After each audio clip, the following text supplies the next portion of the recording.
Good evening. We are living through history today. President Joe Biden dropped out of the 2024 race for the White House this afternoon, a decision never before seen in the United States. Fox 9's Corin Hoggard is following all the developments today and looking ahead as to what happens next here. Corin?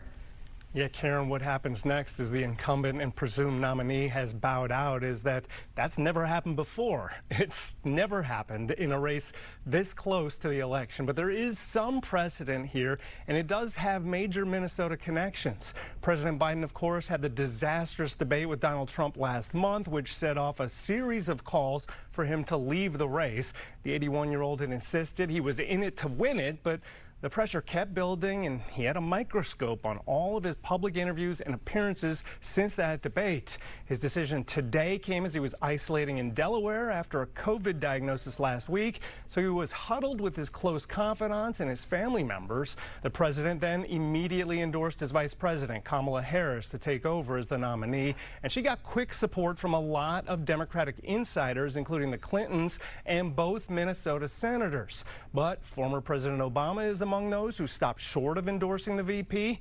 Delegates from around the country will have the final say, just like they did in 1968 when Minnesota's Hubert Humphrey eventually became the nominee.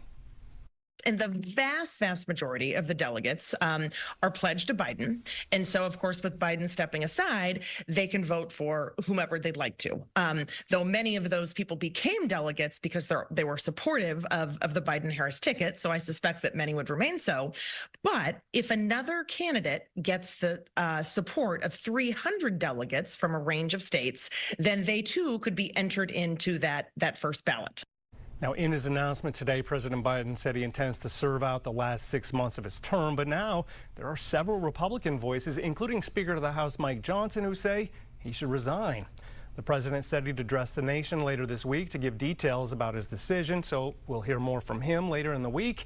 And later tonight on Fox 9, we'll hear how Minnesota could become a key point of focus in the next 4 weeks leading up to the Democratic convention in Chicago. Karen?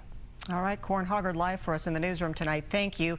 Okay, we do have a lot to break down here. To do that, let's bring in political analyst Blois Olson. He joins us now for his take on things. The next 4 weeks, what do those look like? Heads are spinning today, obviously. Yeah, Karen, there is a lot to figure out here as we go through this. I think first, there's a lot of people rallying behind Vice President Harris from the Democratic side. I think that puts off kind of a divided primary or a mini primary going into the convention.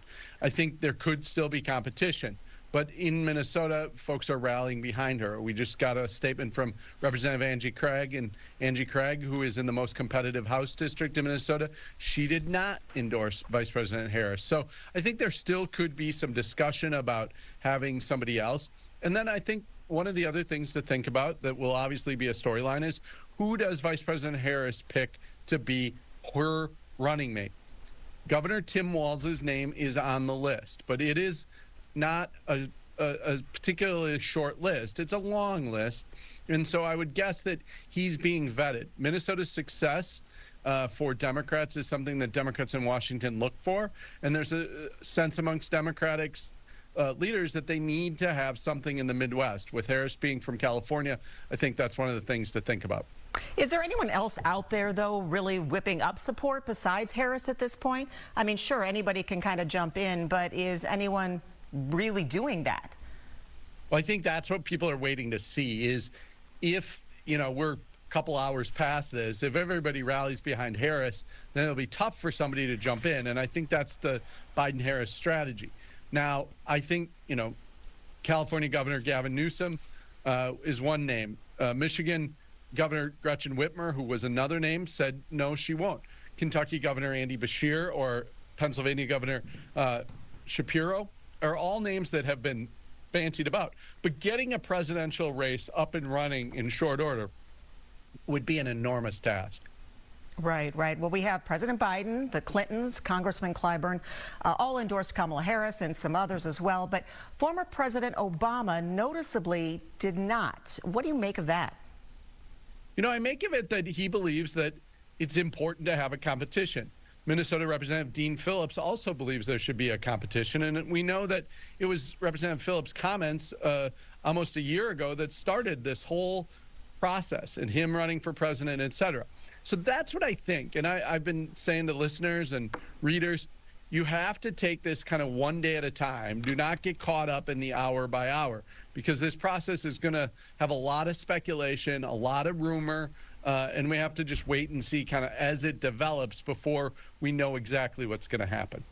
All right, for undecided voters, or maybe voters who were Democrat but didn't really care for Biden, maybe they were choosing not to vote at all, does this change anything for them? Does it actually bring them to the polls if just some other person other than the president is running for the nomination?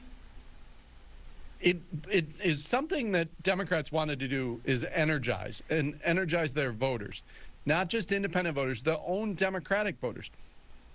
President Biden and President Trump have unapproval ratings in the mid-50s. So I think the idea that Democrats really want to energize and give independent voters an alternative is part of the reason they encouraged him to step aside.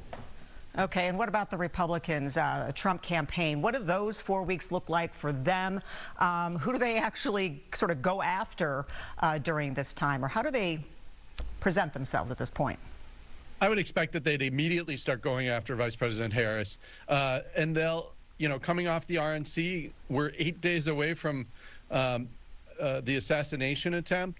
I think that, they're going to have to see how Democrats respond, but nobody's going to miss a beat in kind of this next week. It's going to be all out, and it's only July. And to put it in perspective, Sarah Palin wasn't nominated vice president until late August, and that's when we'll find out the DNC and the Democratic National Committee what they do.